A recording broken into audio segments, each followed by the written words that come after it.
Okay, so I hope that your week is going okay. A lot of you are going to be catching this on the replay, and I can tell you that because there's only two of us that are on here live. But I wanted to talk to you a little bit about how to track the stuff that you're doing in your Posh business. And this for me is still to this day, after 4+ years of doing this is still the hardest thing for me to remember to do, simply because I don't always have things near me. So I'm going to give you one, two, three, four, five, like five different ways to do it. You pick whatever one works best for you. So this is tracking your samples, tracking orders, and tracking follow-ups with your customers. And I've got from low tech to higher tech to even higher tech ways for you to go about doing this. So the first way that I have, and I'm going to bring this up here, it looks like this is backwards, but the first way is to just do it on a notepad. So this is just a notepad. You could do it in a spiral bound notebook as well. But this is how I started out. And this might be how you start out, and this might be how you still do it. And anything is okay. Any one of these methods is perfect if you will continue to use it and if you will fill it out. So when I did this in a notebook, I would write down the customer's name. I would write down their address. I would write down what samples I gave them. This is scribblies here. I would write down the date that I did it. And then I might put a note here, like of when I want to check in with them to make sure that they arrived. In that, I would send them a message and be like, hey, I was tracking your samples that I sent out to you, and I see that they have arrived to you. Now, maybe you're sending them with a butterfly stamp, with a non-machinable stamp, so that you can't track. What I would normally do is I would make a note in my notebook about 3 mailing days after I would send them out. And I would message them on that third mailing day to be like, hey, I'm just checking in because sometimes, these things get a little wayward on their way. And I wanted to see if that arrived for you yet.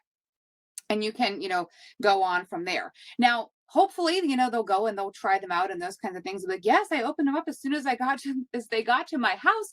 I tried them out. I absolutely love them, and blah, blah, blah, Dawn, here's what I want to order from you. But chances are they're going to be like, oh yeah, they've arrived. I put them on my counter. Or, oh no, they haven't arrived just yet. But, make a note then, follow up with them again in like 2, 3 more days, and tell them that when they arrive, their assignment is to take them directly to the bathroom. I actually have stickers that I've printed myself and put on my packages that say, your pampering has arrived, take me directly to the bathroom. And that's kind of like a cute thing to have on there. So that's for tracking samples. And you want to make sure that you're following up with those because you spent money to get those there. You also spent time and money to be able to have the samples ready to go. You want to make sure that you're getting a return on your investment. And if they're not ready to shop just now, let them know that their reviews, their thoughts are important, right? So whether they send them to you directly, maybe you share them, post them in your VIP group, or if they're willing, be like, hey, you know what? I would love for people to hear that. Even though, you're not ready to shop right now, post that up in my VIP group. People love to hear from others. As much as they know, like, and trust all of us, they want to hear from other people who do this too. We have a financial gain, right, that happens when someone shops with us. So this is Jane Joe in my example, hearing from Jane is super important for your VIP group. So then you also can use the same sort of situation when Jane orders. So Jane got a BFF, she got a WhatsApp, and I marked that she ordered actually on 9/1. And then this is horrible. This is why I stopped using a notepad, because my drawing ability is like -4. Negative self-talk, negative self-talk. I would mark then follow-ups. And usually we want to follow up 1, 2, 3 times.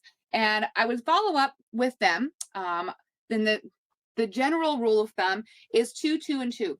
Follow up 2 days after, 2 weeks after, and then 2 months after. Within 2 days, we want to thank them for their order, right? Maybe we can hop into the virtual office and we can see if that has been mailed to them already.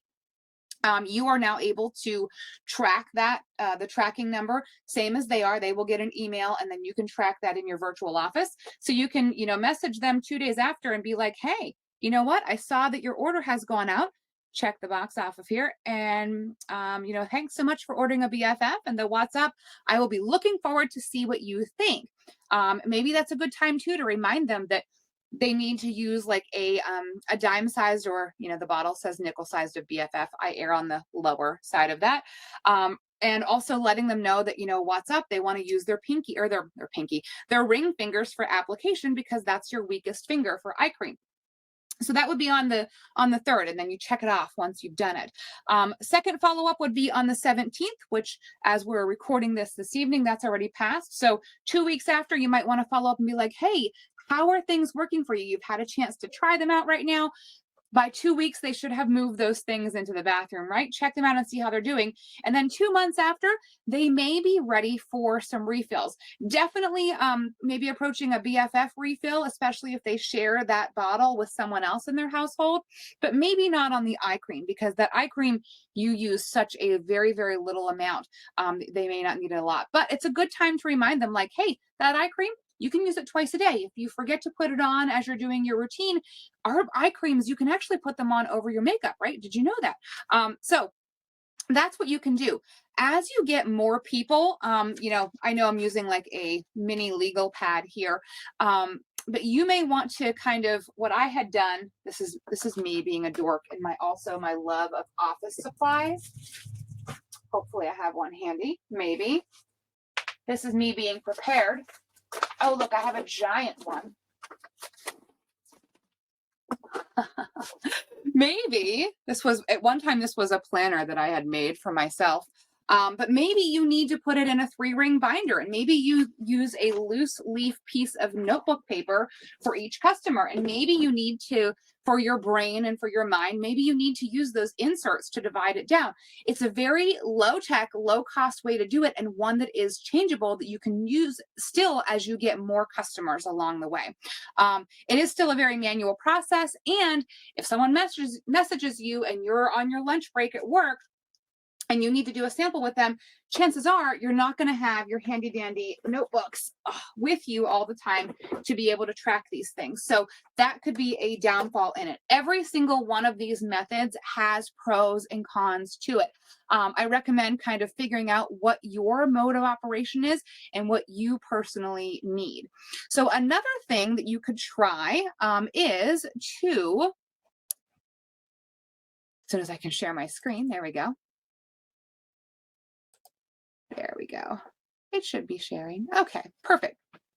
Another thing you could try is using a spreadsheet program. So whether it is this one, which is free, this is Google Sheets, works very much like Microsoft Excel, or if you use Microsoft Excel, you can track things in a spreadsheet. Now, some people may take and each customer gets their own sheet inside of your spreadsheet.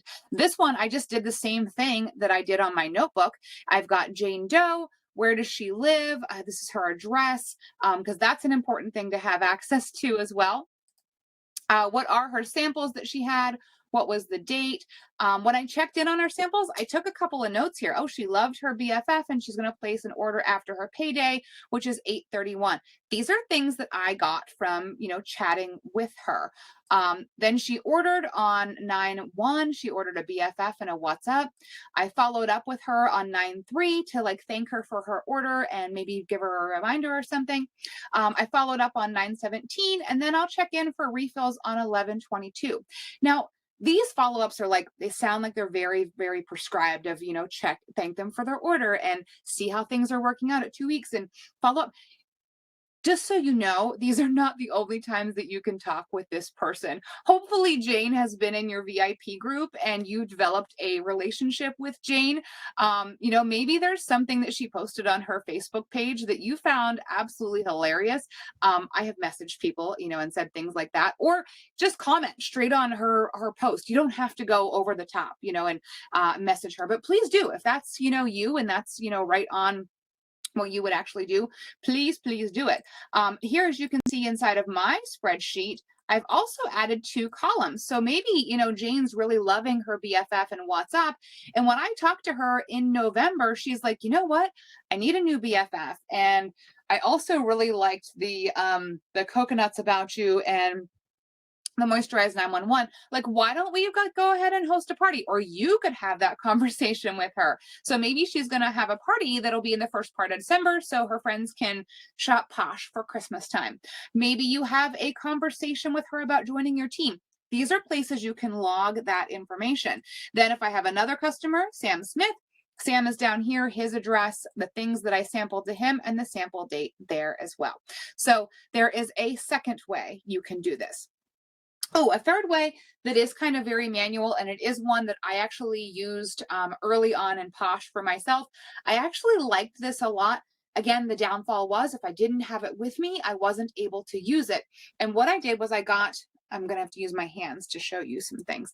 But what I got was like one of those little recipe card boxes for index cards and index cards. And I had an index card for each customer. And then as I got, they sampled twice or they ordered more than once, I might just staple those together or clip them together. That was pretty cool until I got like a larger number of customers. It became a little bit unmanageable, but maybe you're an index card kind of person. Maybe you would have loved to have a Rolodex if people still had those. If you don't know what a Rolodex is, Google that because they were kind of a cool thing. I always loved going to my mom's office and spinning hers. So there's 3 ways to track your Posh orders. Let's see. Probably all kinds of things are going to happen to my phone now because I want to show it to you. If I was a smart woman, I would have actually connected this to our situation here, but we're using a new method to record this team meeting for today. So another way to go about doing your follow-ups and whatnot is through an app called Amy, AMI. Amy is a selling app that I have been using. I've liked it a lot because I can put my contacts in here. I can log the samples that I send out to people. I also have the ability to invoice through here. I can, if I have someone who buys something right from my stock, I can invoice them right from there. I also can, if someone orders on the website, I can go in here and manually add in an order that happens in here. Let's see. I think my own name is in here. I can show you what this looks like a little bit. John, that's me. Okay, so this is what it looks like. Oh gosh, I should have planned. This is like backy words. If I can flip it. Video settings. It's not backwards for me. It's not? Okay, good. It's backwards for me. Thanks, Sam. So this would be me, all right? And from here, there we go. From here, I can send a text message. I can send an email. I also can call right from here. I can see what the address is. So all of this stuff I've uploaded and I've marked them as a customer inside of the app. If I want to log a sample or record an order, I can press that button. Maybe I'm going to sample out to myself. I click the sample button. And what's cool about Amy is that all of our Posh products are in here. You can also add your own. Maybe you have something that's older stock or you're going to do your own sort of special, or own sort of thing. So maybe I'm going to sample Call It Even to myself. I'm going to sample the Can I Be hand cream. This button. And it'll tell me it's complete. Yada, yada, yada. It'll confirm that. And then actually it will put in here a follow-up date for me, and then it'll remind me to do a follow-up, which is kind of cool. I can also do the same thing with recording an order, and it does a pretty good job of having our Posh products in here.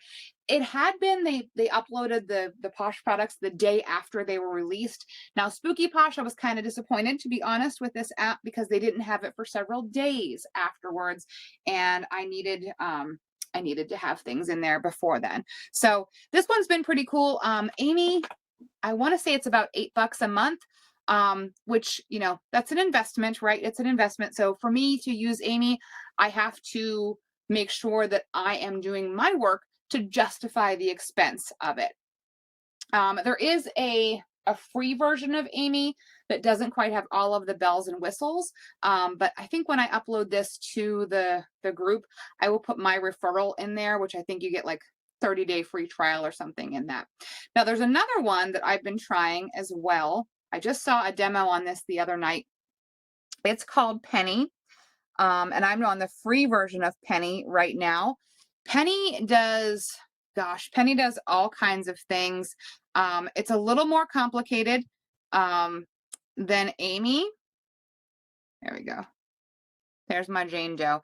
Penny's a little more complicated than Amy. It doesn't automatically have our products uploaded. Like there's no one sitting at Penny that's uploading our products.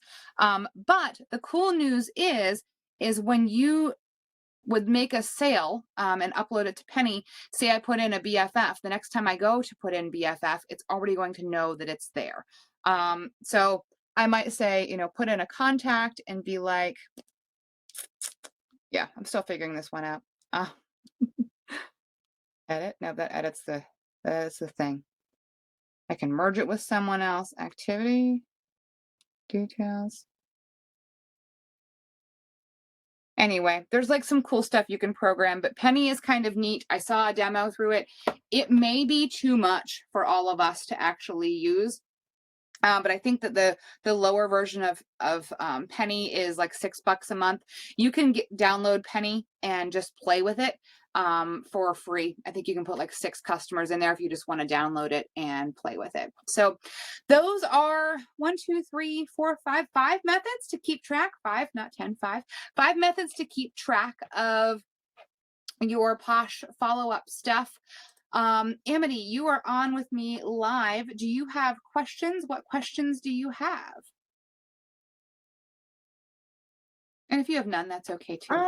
I don't. I actually went from a notebook to an Excel spreadsheet about a little over a year ago.